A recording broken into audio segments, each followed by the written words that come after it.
welcome to our part on culture and how to develop and change culture. Why is culture so important and what is culture anyway? Now, an example from country cultures to make that a bit clearer. Here's a team building of a leadership team with some 10 people, and the boss is a German guy, so are some of the participants in the team, but then about two-thirds of the team are made up of participants from Asia, China, and Singapore, and from America. So the team building starts, and the boss, the German boss, says to the team, well, let's be very open and direct with each other and give each other direct feedback. And if there's anything that you disagree with of the things that I'm saying, please don't hesitate. I'm happy to learn from you, so please do give me feedback, disagree, push back at me. That's a very good way of building trust. So everybody who lives in Asia would know that now the guys from the Asian part would actually be more silent in their chairs and not say anything at all. And while the German guys in the team were going, well, that's a very good idea. Let's be very direct and open. Let's build some trust that way. So later on, after a couple of hours, we've been working in the afternoon. All of a sudden, a lady from Singapore, she's a manager in Singapore, raises her arm and says, Alex, that's the boss, I really appreciate your invitation for us to be very direct and honest with each other and to invite us to be more open and build trust.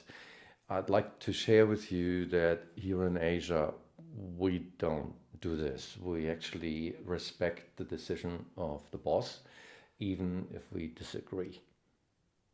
Silence in the room. And so, of course, for the German part, oh, okay, so we need to respect this.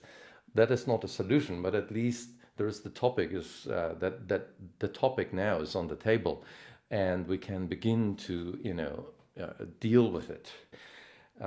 So the lady already went out of a cultural comfort zone by saying something that normally is not mentioned because it's taken for granted. It goes without saying that you don't do this in Asia. Why would you even say that? You don't do that. But in order to make yourself understood and meet between the different cultures, of course, that's a first important thing to do, to say the unspeakable and to believe that it can be solved between us somehow.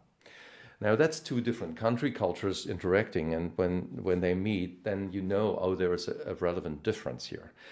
Difference so with company cultures when you actually don't know the other culture, the new culture yet.